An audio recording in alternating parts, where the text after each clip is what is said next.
is transitioning to the leadership position from being an individual performer. So strategic thinking is one of the key. The market is phenomenally moving fast, and we have to keep current ourselves, not to become obsolete. IoT has started a lot.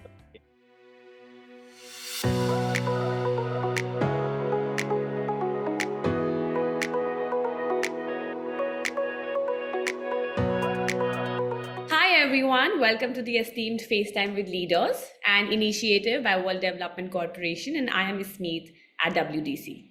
FaceTime with Leaders is a platform for industry titans to share their experiences, thoughts, ideas, and best practices in order to inspire one another and future leaders. We have one such domain giant on FaceTime with Leaders with us today, Mr. Gowrishankar Ganesamurthy. As the Director of Program Management at LTI in Bangalore, he plays a pivotal role in driving the company's product engineering and service initiatives. He leads the development of GenAI-based solutions catering to marketing, HR, sales, customer representatives, and product design assistants. His key responsibilities include expertise in handling RFI, RFQ, and RFP pursuits across diverse geographies and verticals, crafting solution strategies, risk management, and overseeing implementation processes. Thank you so much, Ganesha, for coming and joining us today. It was a pleasure, Ismit. Thank you very much. So our viewers would like to know in brief about your career journey so far, with highlights on your important career milestones, decisive professional steps, etc., etc. So if you can just shed some light on your journey so far. Definitely. It has been a phenomenal journey so far for the past 25 years. And one of the very interesting part is transitioning to the leadership position from being an individual performer. That in itself had a very interesting path, I would say, that I had to cross. And the managerial role is something where you stop saying I and you start becoming we, which is the pivotal thing when you are managing a team of members and with varied geographies of people from all walks of life. It is a very enriching journey to understand how people think, different perspectives that they bring on the table, and multiple other facets that they throw on whenever there is a discussion on any idea related activities or whenever there is any new thoughts of innovation, etc. And the focus on artificial intelligence and data science, which are some of the primary things that are in focus in the market currently, which is taking a upbeat, is definitely a phenomenal development that we are seeing currently. And building and scaling teams, it has always been a variety of challenges every time we start from ground zero. Yeah. So building a successful team, building a team is a challenge. Making team successful is also another challenge, and making them all gelling together, work cohesively, work collaboratively. It's a phenomenal and enriching and a very rewarding. Yeah. Continuous learning and ensuring you are on top of the cutting edge technologies that are emerging in the market, and then working on various digital transformation activities. The phenomenal upbeat that it has seen during the COVID time, where all of us were primarily in need of something, where the total motion of the entire globe has come to a standstill, but the business has to be kept running to ensure the people's needs are taken care of, environmental needs are taken care of, etc., etc. That those has been a phenomenal experiences, and those has been a very phenomenal exposure to me, I would say.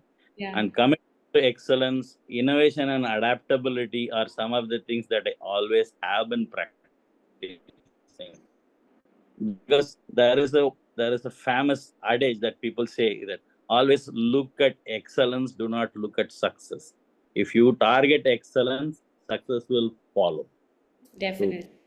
those are some of the those are some of the key things that I have been practicing that helped me be where I am today.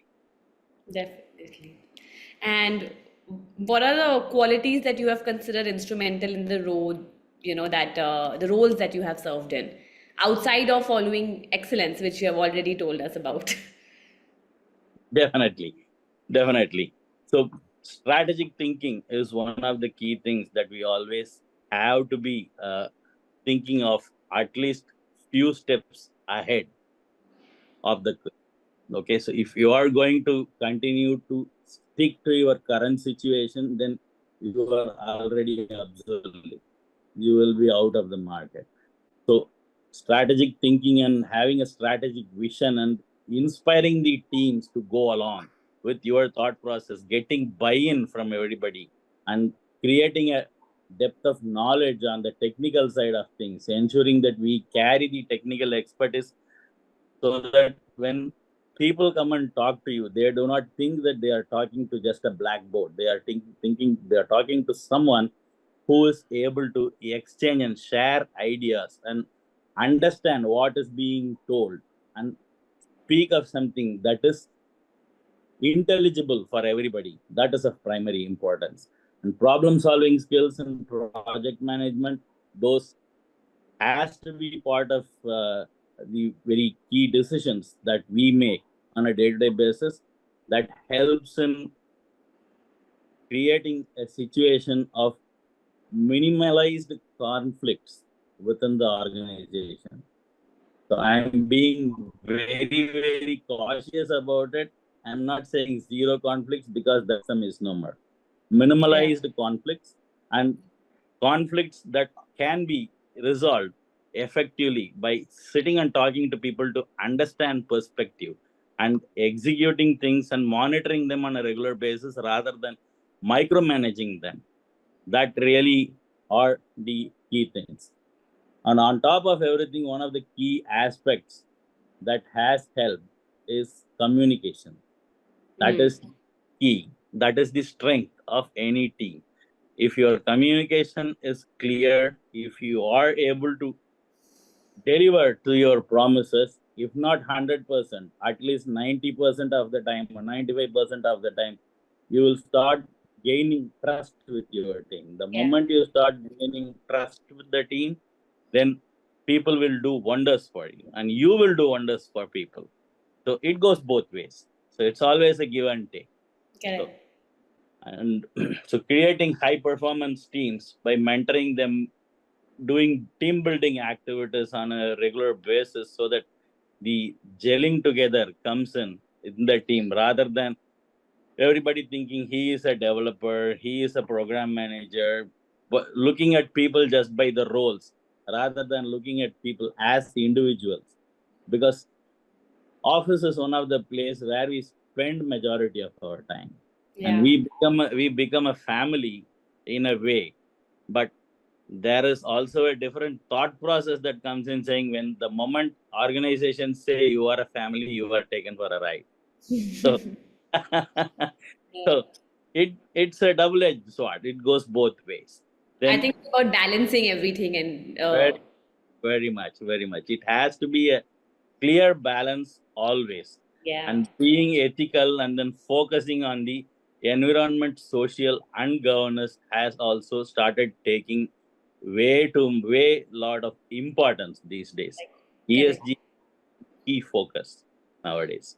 So So from people skills, let's move on to some technical skills now. So your technical mhm. skills include the knowledge for several programming languages and tools. How do you stay updated with the latest technologies and trends that are evolving in the market? Okay, so number one, continuous learning. So people say continuous improvement. Okay, so learning is an ongoing process. Okay, because every morning you see some new technology emerging, Yeah. every month you see some completely new platform that is coming, and every year you see there is some new buzz that comes into the market. market. So last year it was blockchain, the previous year it was something else, this year it is generative AI and data science. Next year it's going to be quantum technologies. The market is phenomenally moving fast, and we have to keep current ourselves, not to become obsolete. So for that, you have to be part of various communities where these sort of discussions happen, where these sort of pointers are being given, and also learning on a regular basis. So I completed my engineering back in 99, and I didn't sit idle from then. I did my master's. Then I did a couple of certifications. Now I am doing a professional certification in artificial intelligence and data science, so that I know what my team talks about. Sure. And day in and day out, I am pursuing some courses or other to ensure that I keep myself current. I also contribute in multiple communities, stay in touch with technically advanced people, architecture groups, etc., etc. So these are the various things that helps me to keep myself current, and also join various conferences, various meetups where such discussions happen, do research papers, also try to create something of my own, Yeah. do some innovation work, get hands dirty, etc., etc. So those are the various things that help myself to keep myself current. It really Networking, highlights that you're very self-driven in this regard. I think the motivation has to come from the self to keep to join these forums and communities and right? participate. Very much, because these days, today you are current, tomorrow you are obsolete. You cannot stay confident by thinking that I am up to date today. Tomorrow Correct. you will be obsolete. So that's how fast the technology is. So we have to stay agile, and we have to stay adaptive to ensure that we are current and we are on top of the cutting edge technology. So continuous improvement, that is the only key to stay current. Earlier, they would talk like this about the field of medicine and doctors, but I think now, even with technology and the field that you are in, it's just you have to constantly keep studying and learning. It's very interesting. But how and when did you feel the need to explore your potential in ESG and in corporate governance? Where did that come from? Okay. So say about a decade ago, when I was a part of the energy management industry, where we were doing smart grid solutions also. And that was one of the places where we started developing a solution for electric car chargers. Hmm. Okay. So in those days, fossil fuels were the only method that were used in automobiles for transportation. And electric battery operated cars, battery operated trucks, etc., that came into being somewhere about 2009, 2010, where the primary focus was for people to say we have to stop exploiting the environment and we have to start becoming friendly.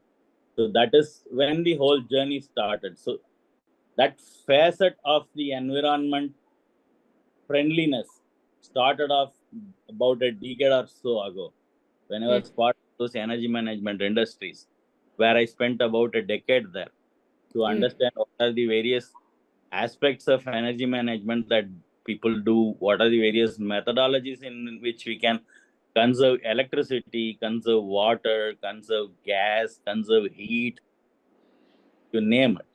The renewable energy resources, what are the various things that are happening.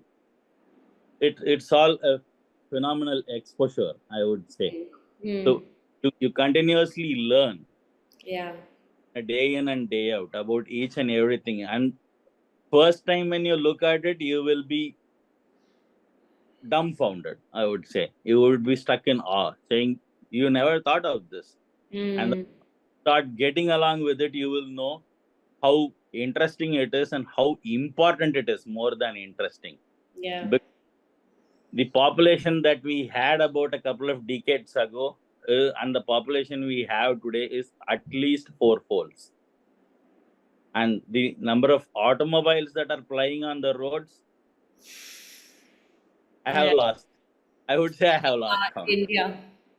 I'm sorry, Especially in India, I think the problem is just multifold in very much. this regard. It's not.